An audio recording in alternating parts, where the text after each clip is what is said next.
Yeah, of course. Part of our analysis is of course to try to profile the opponents, and when you profile the opponents, it's important to profile the individual players, because part two schemes in South African football, particularly because the game's got a different profile in our country, and a lot of the teams are profiled very similarly to each other. So what becomes the turning point is the individuals within the team and what characteristics they possess, and that's why it's important to be able to predict the lineup even to the players. When we speak on the opposition analysis platform, we always go into in-depth individual profiling and behavioral patterns, particularly in the different schemes. How do they influence the attack? How do they influence the defense? Their roles in set pieces.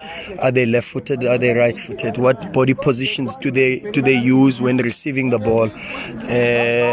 Receiving the ball in the half space, receiving the ball in the wide channels, receiving the balls in the central corridor. Those are the things that we always check, because it's important to give this information to the players. So I think TTM, when you look at their last game against TS Galaxy, they won 2-0.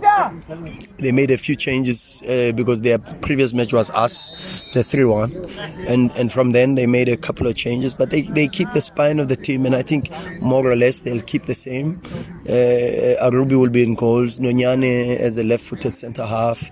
Alfred Ndengane, right-footed centre-half. Of course, also very important, the two centre-backs on set pieces and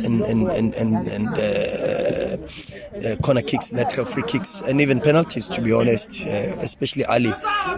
And then the midfield triangle is a little bit consistent. Ngema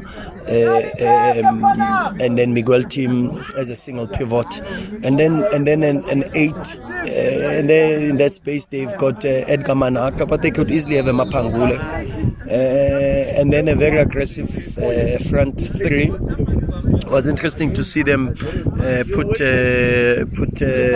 Nico as a left winger against Yes Galaxy. Mnyamani is still there, and then they looked very strong with Rantier as a 9. So I think more or less that's how they will line up, and then of course then you've got to be able to deal with all the other influences from an individual perspective onto the team collective